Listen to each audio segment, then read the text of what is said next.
maganda at mapagpalang umaga po sa bawat isa po sa atin sa pangalan po ng Panginoon.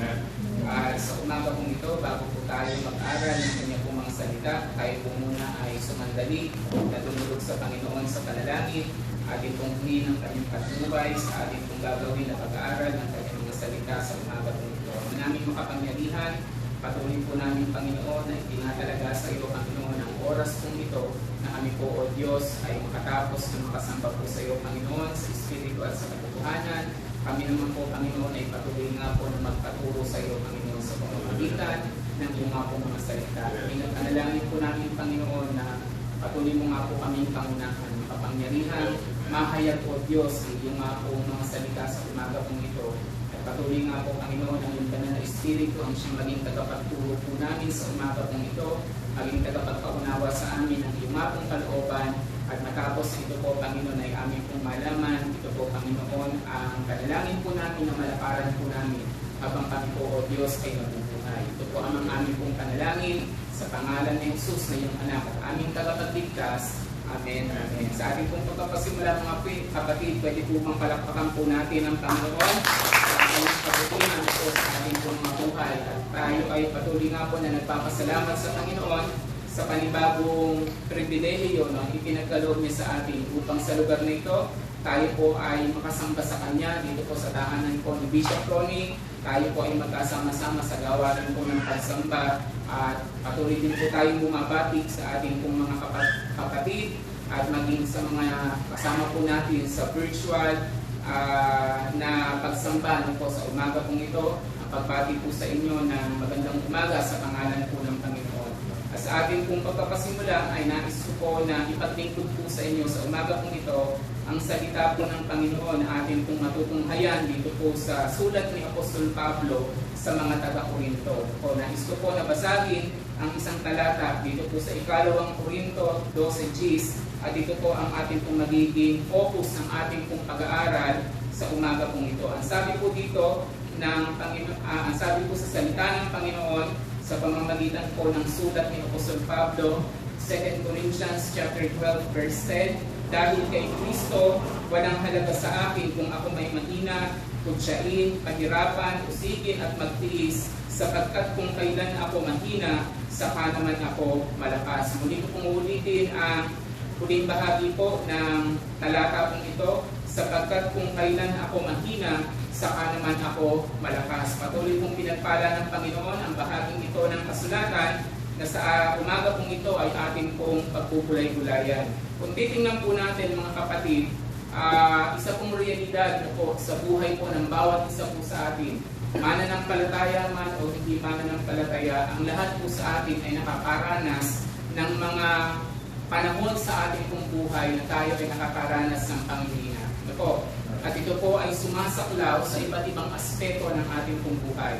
Maaaring tayo po ay nakakaranas ng panghihina physically, maaaring tayo ay nakakaranas ng panghihina emotionally, psychologically, and may mga pagkakataon po sa buhay natin bilang tayo po ay mga lingkod ng Panginoon ay nakakaranas din po tayo ng mga panahon sa ating pong buhay na tayo ay nanghihina spiritually. Amen po ba?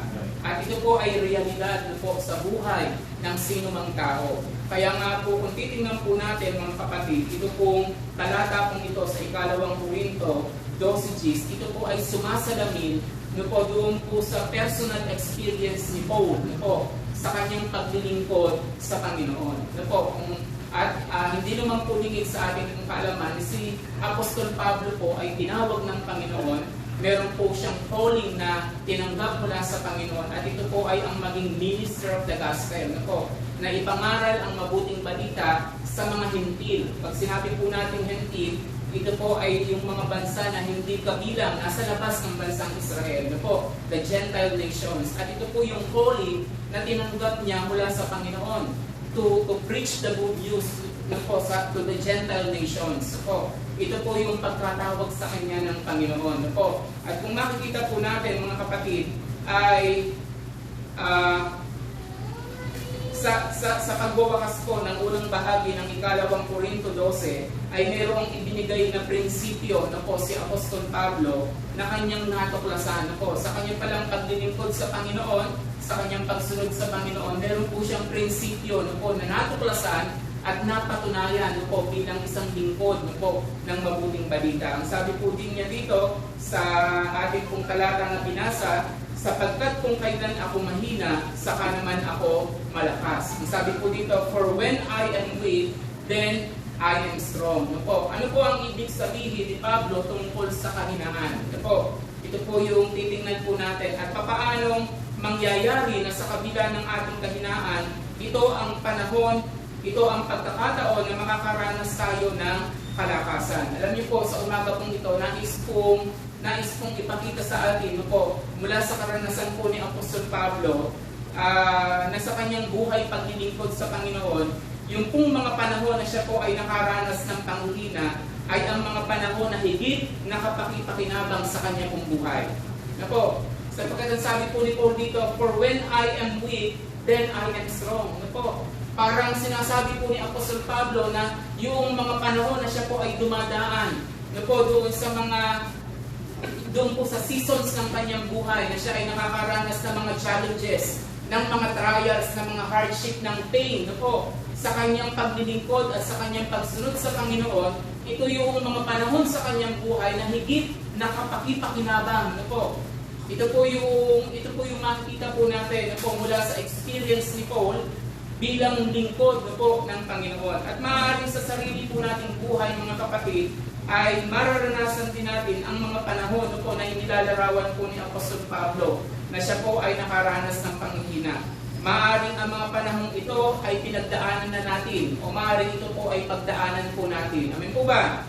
Mahalaga na maunawaan natin kung ano ang kanyang mga naging karanasan upang huwag tayong matakot o mangamba sa mga sitwasyong maaari nating kaharapin sa ating sariling buhay paglilingkod at pagsunod sa Panginoon. Manapa ay makita po natin ano ba yung layunin po ng Diyos, kung bakit ito po ay nangyayari sa ating pong buhay at kung bakit ito po ay pinahintulot ng Panginoon na iparanas sa kanyang lingkod na si Apostol Pablo. Amen? Ngayon sa umaga pong ito, mga kapatid, kung titingnan po natin ang buhay po ni Apostol Pablo ay parang kung titingnan po natin, i-examine po natin yung kanya pong buhay, ay parang wala naman sa vocabulary ni Apostol Pablo yung salitang kahinaan. Amen po ba? Parang napakahirap isipin na ang tao pong ito ay nakaranas ng panghihina sa kanya pong buhay. Pero alam niyo po, ito po yung reality sa buhay ng sino man na nagnanais na maglingkod at sino mang nagnanais na sumunod sa Panginoon. Amen po ba? Na talagang meron po tayong mga panahon na nakakaranas tayo ng panghihina. Ngayon, kung titingnan po natin, ito pong buhay po ni Apostol Pablo, sabi ko nga po kanina, na parang sa buhay ng taong ito, ay parang wala namang puwang sa kanya yung pong salitang kahinaan. Mahirap isipin na siya po ay nakaranas ng panghihina. Kung hindi lingid po sa ating pong kaalaman, yung ginawa po ng Diyos sa pamamagitan ng buhay ng kanyang lingkod na ito, makikita po natin mula po sa buhay po ni Paul, ni Apostol Pablo, na marami na siya ay ginamit mightily ng Panginoon sa maraming kaparaanan. Amen po ba? Marami pong siya po ay tinawag upang ipangaral ang mabuting balita ng kaligtasan, ang kamatayan, muling pagkabuhay, ang pag-akyat sa langit, at ang pangakong pagbabalik ng ating pong Panginoon at tagapagligtas. Walang iba kung hindi ang ating pong Panginoong Hesukristo. Ang lahat ng sumampalataya ay kanya pong tinipon sa church. Ito po ay kanyang in-encourage ang mga mananampalataya upang sila po ay maging matatag sa kanilang pagsunod at paglilingkod sa Panginoon. Amen po ba? At sa pamamagitan po ni Paul ay marami pong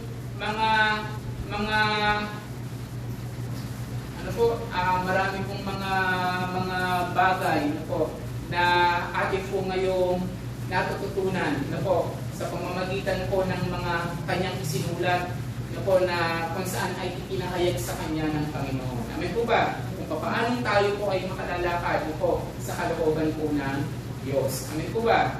Ngayon kung titingnan po natin, mga kapatid, ay maaari nating sabihin na hindi po natin matatawaran yung boldness ni Paul. Kung i-examine po natin yung kanya pong ministry, yung kanyang buhay, ay hindi po natin matatawaran yung katapangan ni Apostol Pablo, yung kanyang courage, amen po ba? And even yung kanyang perseverance, no po? Yung kanyang pagtitiis, kung ang pag-uusapan po natin ay yung hirap na bunga ng paglilingkod. Kaya nga po doon sa kanyang testimony, dito po sa 2 Korinto, no po, Kapitulo 11, mga talatang 23 hanggang 27, ang sabi po dito ni Apostol Pablo, ngunit ako yung mas mabuting lingkod ni Kristo, no po, kaysa sa kanila. Higit ang aking pagpapagal. Makailang ulit akong nabilanggo, pinagupit ng maraming beses, at madalas na nabingit sa kamatayan. Makalima akong tumanggap ng 39 na palok, so 5 times na po na siya ay tumanggap ng 39 weeks mula po sa mga Hudyo. Na po, at 3 beses na siya po ay hinagupit ng mga Romano at minsang binato. Sa kanyang paglilingkod sa Panginoon ay makatatlo niyang naranasan na mawasak ang barkong sa kanyang sinasakyan at maghapon at magdamag po siyang lulutang-lutang po sa dagat. Ang sabi po dito sa verse 26, sa malimit niyang paglalakbay, nasuong siya sa iba't ibang panganib, sa mga ilog, sa mga tulisan, sa mga kapwa Hudyo, at sa mga hintil, mga panganib sa lungsod, sa ilang, sa dagat, sa mga mapagkunwaring kapatid. Naranasan din niya ang labis na hirap at pagod, malimit na pagpupuyat, matinding gutom at uhaw. Natikman niya kung paano maginaw, ngunit wala man lamang mapalapad. Ito po yung dinaanan ni Paul, yung kanyang personal experience, sa kanyang paglilingkod, sa kanyang pagsunod sa ipinapagawa sa kanya ng Panginoon. Amen po ba? At kung makikita po natin mga kapatid, kung susuriin po natin, kung ang pag-uusapan po ay yung kung sabihin po natin ay mga naranasan po ni Apostol Pablo, ay masasabi po natin na malayo pa po yung ating karanasan doon po sa naranasan po ni Paul. Amen po ba? And in terms of achievement, ay masasabi naman po natin na malayo pa, no? Malayo yung kanyang naabot kung ikukumpara sa ating pong mga sariling accomplishment, sa ating sariling achievement. Amen po ba? And yet, mga kapatid, dapat po nating maunawaan na ang Diyos ay nagbibigay ng kanya-kanyang assignment sa kanya-kanyang panahon. Amen po ba? Ang Diyos ay nagbibigay po ng role, ng assignment sa kanya-kanyang panahon. Si Apostol Pablo, mga kapatid, ay tinawag ng Panginoon sa kanyang kapanahunan. At ginawa niya po yung ipinagagawa sa kanya ng Panginoon. Amen po ba? Amen. Yun ang role na kanyang ginampanan. For the advancement of God's kingdom, for the advancement of the gospel. At kung titingnan po natin mga kapatid, dapat na maging kaisipan po natin na huwag po natin ihahambing kung ano yung ating pong achievement, yung ating accomplishment sa mga nauna po sa atin. Or even yung sa mga kasabayan po natin sa paglilingkod sa Panginoon. Amen po ba? Ang mahalaga mga kapatid ay ginagampanan po natin ng may katapatan yung pong assignment na ibinibigay po sa atin ng Diyos. Amen? Amen po ba? Ito po yung assignment na ibinigay sa kanya ng Panginoon sa kapanahunan po ni Apostol Pablo. At meron pong assignment na ibinibigay po ang Diyos sa atin sa ating pong panahon. Kaya nga kung titingnan po natin yung parable of the talents, yung pinagkalooban po ng 5,000 ay nagtubo ng 5,000. Tama po ba? At ang sabi po sa kanya, mabuti at tapat na alipin. Yung pinagkalooban po ng 2,000 ay nagtubo ulit ng 2,000. Ang sabi sa kanya, mabuti at tapat na alipin. So kung titingnan po natin, hindi po pala nakadepende doon sa achievement, hindi doon sa accomplishment, kundi kung gaano po tayo katapat doon sa assignment na ibinibigay sa atin ng Panginoon. Amen po ba? Kasi yung kung nagsauli ng 5,000 na kanyang tinubo, ay the same lang din yung commendation na ibinigay ng Panginoon. Sabi sa kanya, mabuti at tapat na alipin. Yung nagtubo ng 2,000, the same lang din yung commendation na ibinigay sa kanya, mabuti at tapat na alipin. So binibigyan tayo ng Panginoon ng kanya-kanyang role, ng kanya-kanyang assignment sa ating pong kapanahunan. May assignment na ibinigay ang Panginoon sa panahon po ni Apostol Pablo. Meron ding assignment na ibinibigay ang Diyos sa bawat isa po sa atin sa ating pong panahon. Ito po ay equal lamang ang weight sa harapan po ng Diyos kung pare-pareho po natin ginagampanan ng mayroong katapatan yung pong role na ibinigay po sa atin ng Diyos. Amen po ba? Kaya kung tayo po ay simple na manggagawa, ako, simple lang yung assignment na ibinigay sa atin. Kung yan ay ginagawa po natin, na parang hindi tayo sa tao lamang nagdilingkod, kundi sa Panginoon. The same lang din po, yung accomplishment ng isang nasa mataas na tungkulin na ginagawa din niya yung kanyang bahagi. Amen po ba? Amen po, mga kapatid.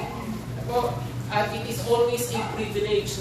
Dapat po natin maunawaan, mga kapatid, na sa ating pong mga panahon, it is always a privilege to be used by God as channel of His blessings. Amen po ba? Na maging instrumento tayo ng Panginoon, maging means ng Panginoon ang bawat isa po sa atin upang tayo ay magamit niya na daluyan ng kanyang pagpapala. Amen po ba? Sa kanyang panahon, si Apostol Pablo ay ginamit ng Panginoon upang magamit na daluyan ng kanyang pagpapala. At gayon din ang bawat isa po sa atin, maging encouragement po sa atin. Na po ang salitang ito ng Panginoon na sa ating pong panahon, gamitin po natin ang ating pong buhay upang tayo man ay maging means, maging channel ng pagpapala ng Panginoon. Amen po ba? Amen. O, ano man at kung tayo po ay pinagkatiwalaan ng authority, we are in a better position para mas magamit tayo ng Panginoon. Po, in terms of decision making, in terms of being as upang magamit ng Lord na po sa advancement ng kanya pong kingdom. Amen. Amen. Pag tayo po halimbawa sa ating mga paghahanap buhay, si Bishop Ronin, maraming pagkakataon na siya ginamit ng Lord na po sa kanyang upang maging daluyan ng pagpapala sa buhay ng ibang tao. Na po. Marahil sa ilang mga panahon na siya po ay naging miyembro ng Personnel and Selection Board, yung mga lumalapit po ng mga nag-a-apply sa posisyon, bagamat ang trabaho po ng PSP ay recommendatory at ang final decision ay nasa Chief Executive, and yet yung role na ibinigay sa kanila ay ginagampanan nila. Amen po ba? At ito po ay maging encouragement po sa atin na sa assignment na ibinibigay sa atin ng Panginoon, sikapin natin na tayo po ay maging channel ng blessing. Amen po? Amen po ba, mga kapatid? At magampanan natin ng merong katapatan yun pong mga assignment na ibinibigay sa atin ng Panginoon. Amen? Amen. Oh. Ito nga po mga nakarang araw ay patatapos lamang po namin ng preparations ng mga documents sa liquidation na tapos po kami August 15 doon sa pag-prepare ng mga dokumento para po doon sa ayuda ng pang April and May. April 17, nagsimula na naman yung panibagong ayuda. And there are 103,000 families na kinakailangan po namin maisama sa payroll league para dumating sa kanila yung tulong mula sa national government. Sa iba't ibang kapasidad ng mga kapatid, ginagamit po tayo ng Panginoon upang maging daluyan ang kanyang pagpapala. Si Apostol Pablo, mayroong role, may assignment na ibinigay sa kanyang Panginoon sa kanyang panahon. At ako'y naniniwala na bawat isa po sa atin sa ating kapanahonan ay pinagkalooban din ng assignment at role ng Panginoon na dapat po natin gampanan ng mayroong pong katapatan. Amen po ba? Ito po yung accountability natin sa Panginoon. Sapagkat, ang sabi po dito, hindi po na-measure doon po sa achievement. Hindi na-measure doon sa accomplishment. Kung hindi nasusukat doon sa kung gaano po natin katapat na ginampanan yung bahagi po natin na ibinigay sa atin ng Panginoon. May role tayo sa ating family, may role tayo sa ating community, may role tayo sa church. Amen po ba? At ang mga assignments na yan ay ginagamit ng Panginoon upang tayo ay maging channel ng kanyang pagpapala. Amen? Pwede po bang palakpakan po natin ang Panginoon sa umaga po ito? Kung titignan po natin, mga kapatid, ang buhay po ni Paul, based po doon sa nakita po natin, na para naman talagang walang uwang sa kanyang buhay, yung salita pong kahinaan. May mahirap paniwalaan na ang taong ito ay nakaranas ng panghihina. Ngayon, kung titingnan po natin, mga kapatid, ano ang ibig sabihin po ni Pablo ng kanyang sabihin na kung kailan ako mahina, saka naman ako malakas. For when I am weak, then I am strong. Amen po ba? Para kasi ito ay contradictory, isang sentence pero nagsasalungatan. Kung kailan siya mahina, saka naman siya malakas. Amen po ba? tsaka naman siya malakas. At mayroon pong tatlong pangyayari na natala po dito. Kung titingnan po natin yung pong mga situations dito po sa na nakapaligid dito po sa talata pong ito, ay makikita po natin yung tatlong pangyayari na maaaring makapagdulot ng panghihina sa ating pong buhay. Amen? Unang-una mga kapatid ay yung pong panghihina mula sa mga nakakalitong pangyayari sa ating pong buhay. Ito, weakness that comes from confusing circumstances. Amen? Alam niyo po, sabi po dito sa verse 7, ngunit para hindi ko ipagyabang ang kamanghamanghang pahayag ng Diyos sa akin, ako'y binigyan ng isang kapansanan sa katawan na nagsisilbing pamalo ni Satanas upang huwag akong magpalalo.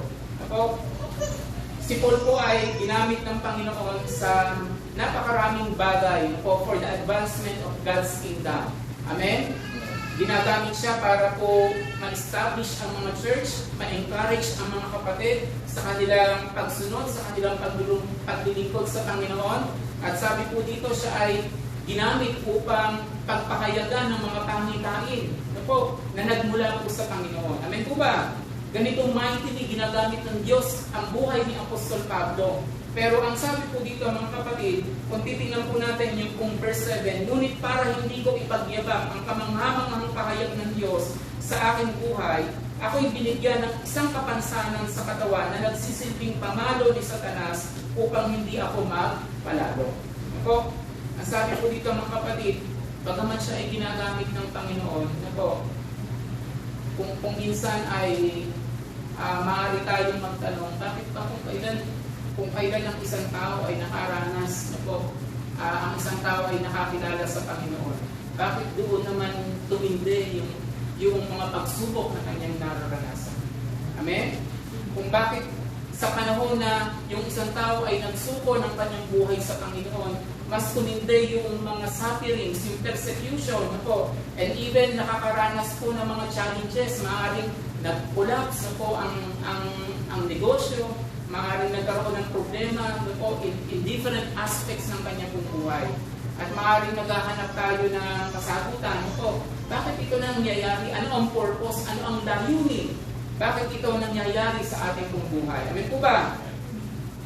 Amen mga kapatid. At kung minsan po, may mga pagkakataon po na kapag halimbawa ay nakikita natin na sobrang busy po sa gawain at nagkaroon po ng karamdaman, parang ang tingin po nung iba ay iba't iba po yung nagiging interpretation.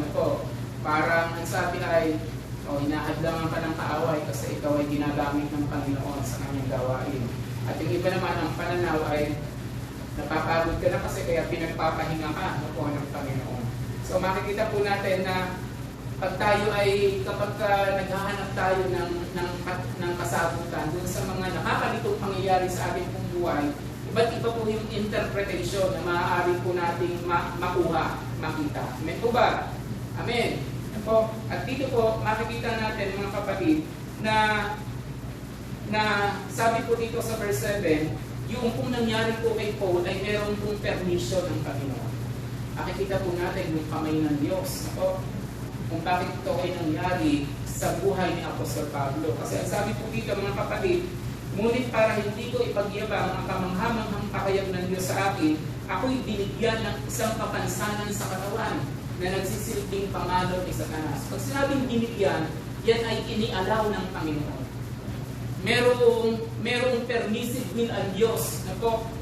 May permission ang Panginoon, nandoon ang kamay ng Panginoon kung bakit yan ay nangyari sa buhay po ni Apostol Pablo. At maging sa ating pong mga personal na karanasan, sa ating pong pagsunod, sa ating paglilingkod sa Panginoon, may mga pangyayari po sa ating pong buhay na kung ating pong titingnan ay iniaalaw ng Panginoon na mangyari. Even yung mga points of suffering, yung panahon ng trials, ng challenges sa ating pong buhay. Amen po ba? Amen. Nandun po ang kamay ng Panginoon. Inaalaw niya. At ang purpose, kung titingnan po natin, nandun din po sa verse 7, ang sabi po dito ay, binigyan ng isang kapansanan sa katawan na nagsisilbing pamalo ni Satanas upang huwag akong magpalalo. Ang purpose po pala ay upang hubugin si Apostol Pablo upang siya ay mas lalong maging kawangis, kaugali ng ating pong Panginoong Hesukristo. Upang huwag siyang magmayabang, upang huwag siyang magpalalo, upang huwag siyang magmataas. That despite of his accomplishment, his achievement, for the furtherance of God's kingdom, binigyan siya, ipinahintulot ng Panginoon na siya ay magkaroon po ng kapansanan upang hindi siya magpalalo. Amen po ba? So ang purpose po pala ay para siya ay hubugin upang siya ay mas maging kawangis sa ugali ng ating pong Panginoong Hesukristo. So nakita po natin na nandoon pala yung kamay ng Panginoon na siyang nag-allow upang ito ay mangyari sa buhay po ni Apostol Pablo. Amen po ba? Pero makikita din po natin na yung kanyang kapansanan ay ginagamit naman ni Satan upang maging pamalo. Amen po ba? Sabi po dito, upang siya ay pahirapan. Amen? Amen po ba?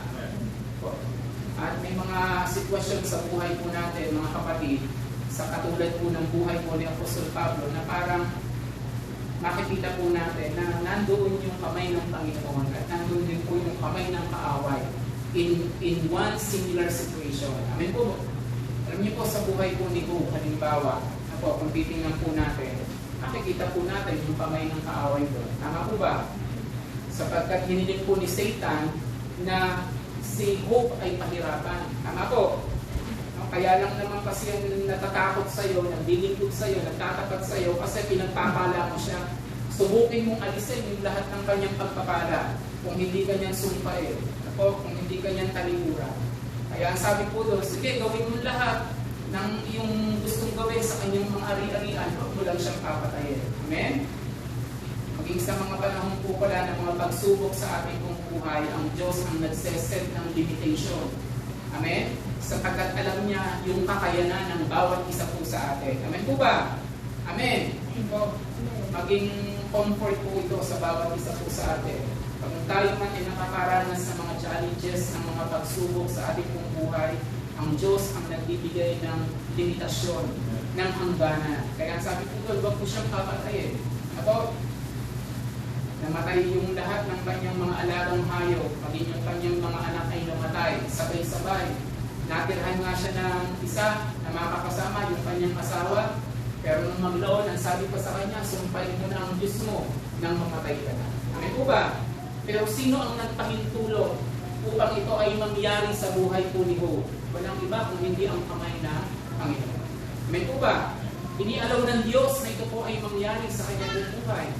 Even po sa buhay po ni Jose, ano po? Si Jose po ay pinagtangka ang patayin ng kanyang mga kapatid, igulog sa balon, tama po ba? Ang magloon ay ipinagbili sa mga Ismailita. Pagkatapos ng mapapunta doon po sa sambahayan ni Potifar, pinagpintangan na gustong halayin yung asawa ni Potifar, kaya siya ay nakulong. Tama po ba? Pero kung titingnan po natin, mga kapatid, sa kabila ng marami pong naranasan po ni Jose, doon po sa Genesis, no po, kung titingnan po natin, sa Genesis chapter 50, verse 20, ay ganito po yung kanyang sinabi, masama nga ang inyong ginawa sa akin, subalit ipinahintulot iyon ng Diyos para sa kabutihan, at dahil doon, naligtas ang marami ngayon. Ito po ay after na magkaroon po sila ng pagsasama-sama, sapagkat naranasan po yung taggutom sa Egypto at maging doon sa mga kalapit na lugar. So ang sabi po doon, noong muli niyang makasama yung kanyang mga kapatid, ang sabi niya po doon, sa conclusion ni Jose, sa lahat na nangyari sa kanyang buhay, masama nga ang inyong ginawa sa akin, subalit ipinahintulot iyon ng Diyos. Amen po ba? So nandun yung permissive will ng Panginoon, na ipinahintulot ito ng Panginoon, nandun ang kamay ng Diyos na nagpahintulot para mangyari ang mga bagay na ito. Amen po? Ang sabi nga po natin, ang lahat ng bagay ay gumagawang magkakalapit sa ikabubuti po ng mga nagmamahal sa Panginoon. Amen? Masama ang ginawa kay Jose, napakapait ng kanyang naranasan sa kanyang buhay, mga sarili niyang kadugo, pinagtangkaan siyang patayin, ipinagbili, nakulong, nang walang dahilan, injustice, tama po ba? Pero ang sabi ni Jose, nung siya po ay nandun na sa point na pangalawa sa pinakamataas sa pamumuno sa Egypt, pinahintulot ito ng Diyos.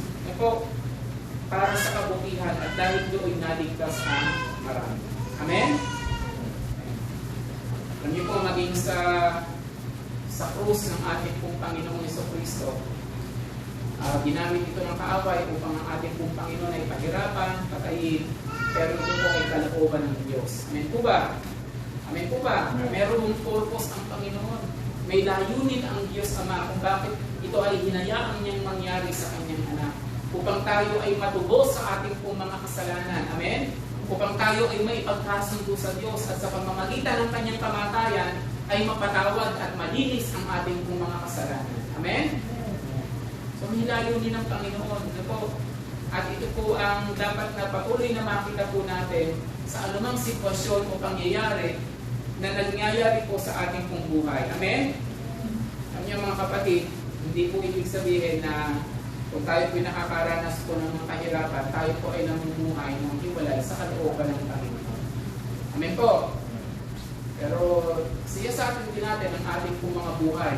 Baka naman yung nangyayari talaga sa atin ay ginagamit ng Panginoon para tayo ay ituwid. Tama po ba? I-call yung ating attention. O di kaya naman ay may mataas na purpose ang Panginoon kung bakit ito ay inaalaw niya na mangyari sa buhay ng bawat isa po sa atin. Pero kung nakakaranas tayo ng kahirapan, it doesn't mean, mga kapatid, na tayo ay namumuhay ng hiwalay sa kalooban ng Panginoon. Amen? At huwag po natin pagdududuhan ang pag-ibig ng Diyos sa bawat isa po sa atin. Amen? Lagi po nating tatandaan na anuman ang sitwasyon ng ating pong buhay, mahal tayo ng Panginoon. Amen? Never doubt the love of God for each one of us. Huwag natin pagdududahan kailanman ang pag-ibig ng Diyos sa bawat isa po sa atin. At syempre po, ang expression po nito, walang iba kung hindi yung kanyang anak, ang ating pong Panginoong Jesucristo. Tama po ba? Sabi po yun, ipinadama ng Diyos ang kanyang pag-ibig sa atin nang mamatay si Kristo para sa atin kung tayo ay makasalanan. Amen? So yung una na makikita po natin na source ng panghihina sa buhay po ni Paul ay yung pong mga nakakalitong pangyayari sa kanyang buhay. Amen? Pangalawa, kung titingnan po natin mga kapatid, is yung panghihina mula sa patuloy na paghihirap. Weakness from continuing pain. Ito, weakness from continuing pain. Ito, kung titingnan po natin, ito pong ikalawang Korinto, dito po sa verse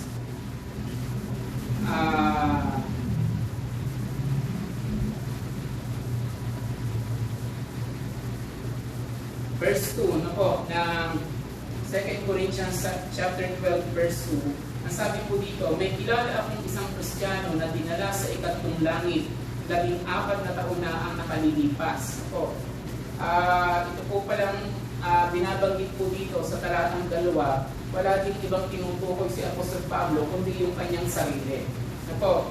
So, sabi po dito, may kilala akong isang Kristiyano na dinala sa ikatlong langit, 14 na taon na ang nakalilipas. So, kailan po ito nangyari? Sabi, 14 years. 14 na taon na nakalilipas. At ang sabi po dito sa verse 7, ngunit para hindi ko ipagyabang ang kamanghamang ng pahayag ng Diyos sa akin, ako'y binigyan ng isang kapansanan sa katawan. So, ang ibig sabihin mga kapatid, yung po palang kapansanan niya, ito ay ibinigay sa kanya 14 years ago. Amen po ba? Amen? Ganun patagal, ng suffering po ni Paul. Hindi lamang po tayo mabigay, mabinig. Siguro kahit yung ipinanganak ng suway, hahanapin po natin para ipahilot yung ating bigay. Tama po ba? Meron pa nga iba, pati yung pusa ginagamit para lang maalis yung pagkakabitin. Kasi talagang it will make us uneasy. Amen po ba? Very uncomfortable kapag meron kahit nakapirasong tinik. Maging dun sa ating pong talampakan. Habang tumatagal, mas lalong sumasakit. Amen po ba? How much more yung suffering ni Paul 14 years ago. Nagsimula yung kanyang suffering sa kanyang buhay. Amen? Amen po ba? Napakahabang panahon. 14 na taon. habang tumatagal, syempre, mas lalong tumitindi yung kanyang paghihirap. At habang tumitindi yung paghihirap, mas maaaring maging cause ito ng panghihina. Amen. Naranasan po ba natin na magkaroon po tayo ng mga challenges sa ating buhay na kapag tumagal ng tumagal, talagang nag-focus ng panghihina po natin. Hindi lamang yung struggle natin physically, ano ba, maaaring yung pakikipaglaban po natin spiritually. Amen po ba? And it really causes us to feel weakness po sa ating pong buhay. To feel weak po sa buhay po natin. Amen. O, at ang sabi po dito mga kapatid, kung titingnan po natin dito po sa verse 8, na po, 3 beses kong idinalangin sa Panginoon na alisin ito, ngunit ganito ang kanyang tugon. Po, doon sa English version po, ang sabi po doon, 3 times he pleaded, 3 times I pleaded with the Lord to take it away from me. Po, ang pagkakagamit po ay pleaded. Pag sinabi po natin pleaded, sa pagsasabi po sa Tagalog ay pagmamakaawa. Tama po ba? Siguro sa hindi ng kanyang suffering, talagang siya ay nagmamakaawa sa Panginoon. At may mga times sa ating buhay na tayo man nakaranas din po na tayo po ay lumulog sa Panginoon, nagmamakaawa, di po ba, lumuluha sa Panginoon para tanggalin po yung ating mga suffering sa ating buhay. Amen? Para niya po ay suffering po natin sa ating trabaho, sa ating pamilya, sa ating mga anak, tama po ba, sa ating mga relatives, amen po? And even doon sa mga, sa ministry, amen? Po?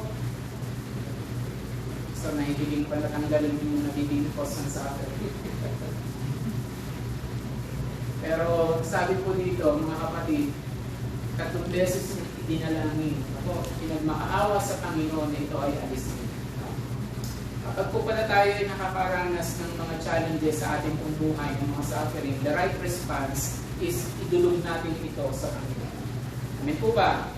Kung meron man po tayong mga tiisin, mga alalahanin sa buhay, katulad po ng ginawa po ni Apostol Pablo, ito po ay kanyang inilapit sa Panginoon. Amen. Kaya ang sabi po ng salita ng Panginoon, kung titingnan po natin yung 1 Peter, chapter 5, verse 7, ipagkatiwala ninyo sa Kanya ang inyong mga alalahanin sa buhay sapagkat siya ay nagmamalasakit sa inyo. Kaya sa panahon na tayo nakakaranas ng mga problema, ng mga challenges sa ating buhay, the right response is to bring it to the Lord in prayer. Amen po ba? Idulog natin ito sa Panginoon sa panalangin. Amen? Katulad po ng ginawa po ni Apostol Pablo. Po, ano man ang alalahanin natin, ano man yung challenges, suffering na pinagdadaanan po natin, ilapit natin ito sa Panginoon. Idulog natin ito sa Kanya sapagkat meron tayong Ama sa langit na nagmamahal at nagmamalasakit sa bawat isa po sa atin. Amen? Po, ang sabi po dito ay 3 times he pleaded to the Lord to take it away. Ganun patindi yung kanyang suffering po. Pero ang naging tugon ng Panginoon, ito po, sa verse 9, ito po. Kung titingnan po natin, ganito ang kanyang sagot. Ang tulong ko'y sapat na sa lahat ng pangangailangan mo, lalong nahayag ang aking kapangyarihan kung ikaw ay mahina. At makaawa si Paul, naalisin sa kanya, ito po yung kanyang suffering. Ito po, and yet, ang tugon ng Panginoon sa kanya, yung kanyang kapansanan. Pero ang tugon ng Panginoon ay hindi inalis. Tama po ba? O hindi inalis. Tumugon naman ang Panginoon. Kaya lang ang tugon ay hindi inalis sa kanya daw yung kanyang kapansanan. Amen? Yan po ba? Ngayon, ito po ang makikita po natin dito sa buhay po ni Apostol Pablo. Yung talagang sincerity ng yung kanyang pag-ibig po sa Panginoon. Ako, yung kanyang pag-ibig sa Panginoon na sa kabila ng meron siyang hinigit sa Panginoon na hindi ibinigay sa kanya, pero hindi siya tumigil, hindi siya huminto sa kanyang paglilingkod, sa kanyang pagsunod sa ipinagagawa sa kanya ng Diyos. Amen po ba? At may mga times din po sa ating buhay, sa ating buhay paglilingkod sa Panginoon, na meron din tayong kahilingan sa Diyos na kung minsan ay hindi pinagkakalob sa atin ng Panginoon. Katulad po ni Paul, maging encouragement po sa atin na magpatuloy pa rin po tayo. Ako, sa pag-ibig sa Panginoon, sa paglilingkod sa Kanya, sa pagsunod sa Kanya. Amen? Ako.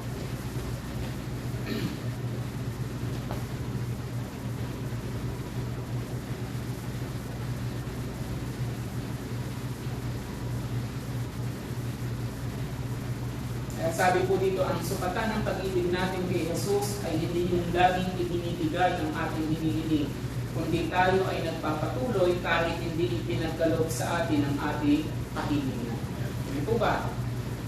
Si Paul, nasukat yung kanyang pag-ibig sa Panginoon na despite na mayroon siyang kahilingan na hindi ibinigay ng Diyos, pero nagpatuloy pa rin siya sa paglilingkod. Patuloy pa rin siya sa pagsunod, pagpapagamit ng kanyang buhay sa Panginoon. Amen?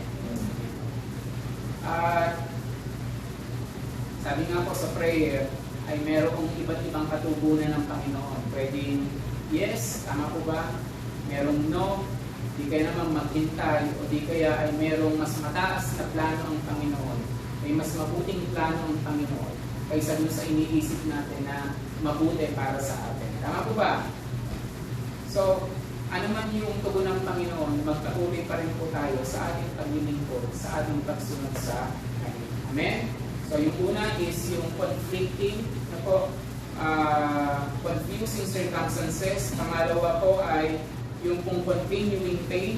Maaari po tayong manghina mula sa patuloy na paghihirap. At pangatlo ay yung pong mga alalahanin sa buhay. Mga alalahanin sa buhay. Weaknesses that comes from unrelenting pressure. Kung titingnan po natin dito po sa ikalawang Korinto 11:28 hanggang 29, ang sabi po dito ni Apostol Pablo, bukod pa doon sa mga physical suffering na kanyang naranasan, bukod sa lahat ng iyan, inaalaala ko pa araw-araw ang mga iglesia.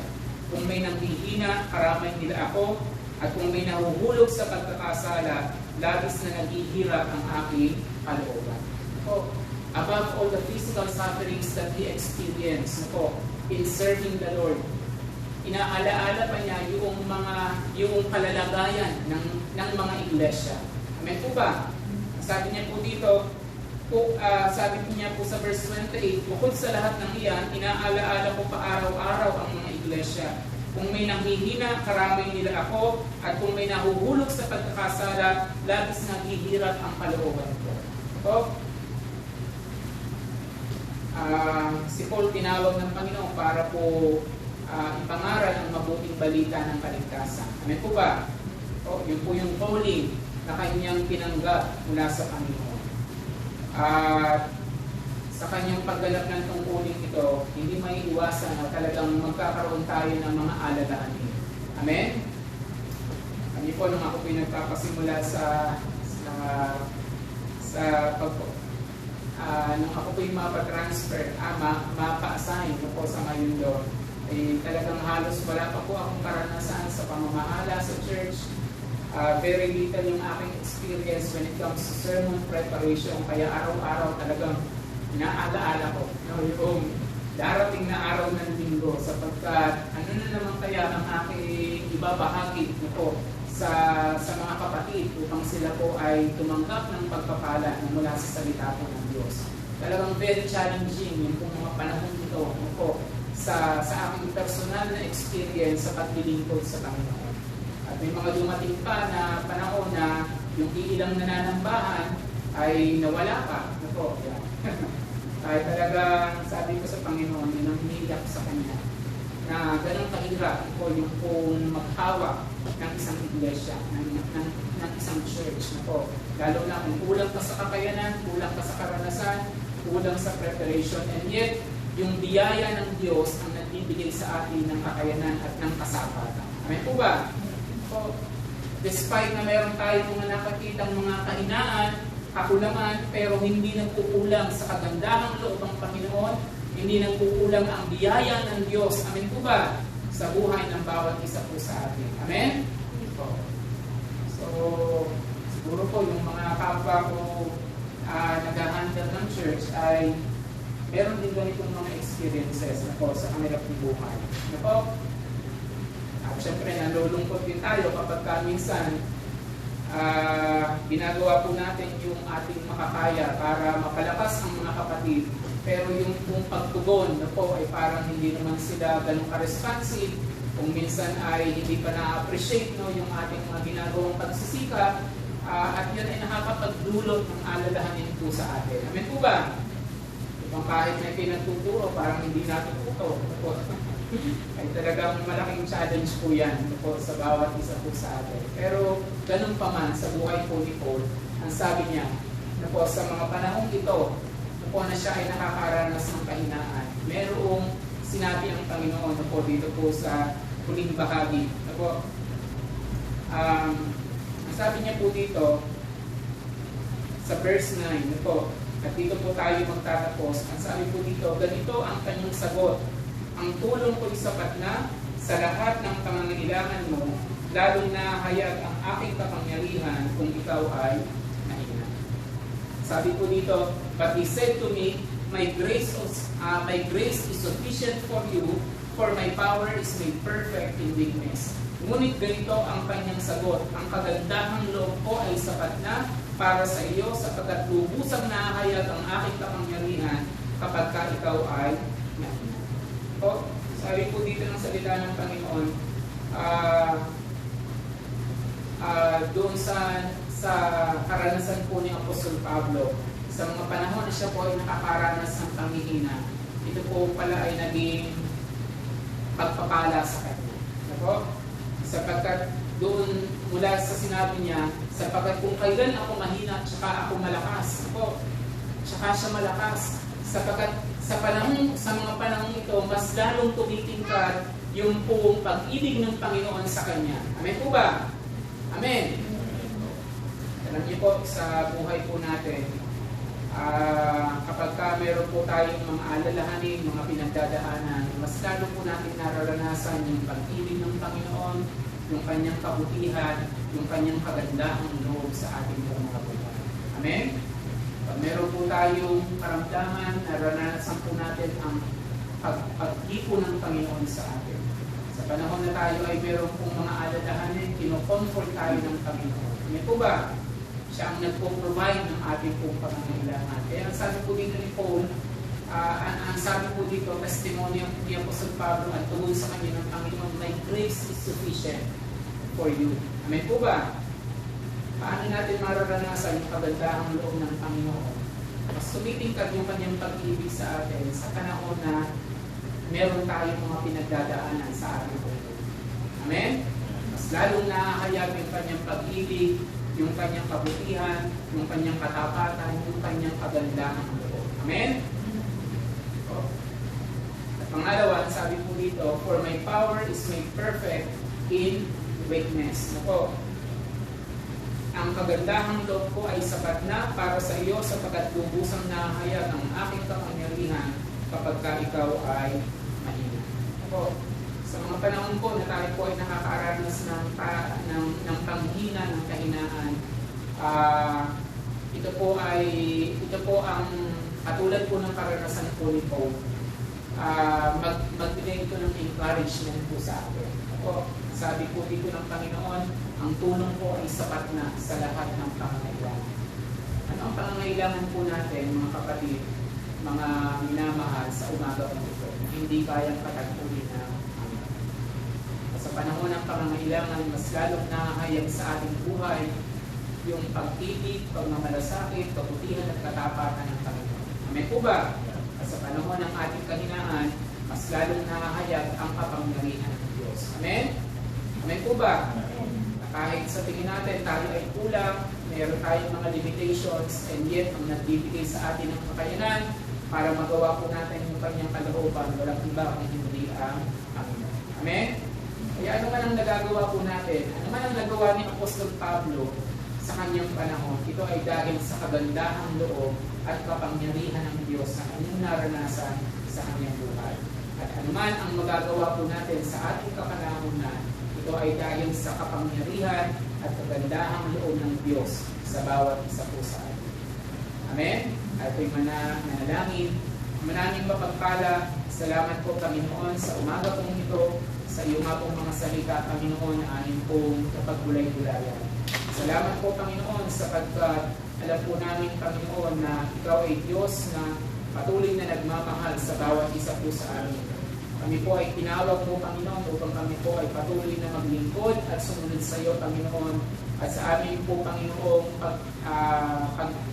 pagtugon sa iyong pagtawag po sa amin.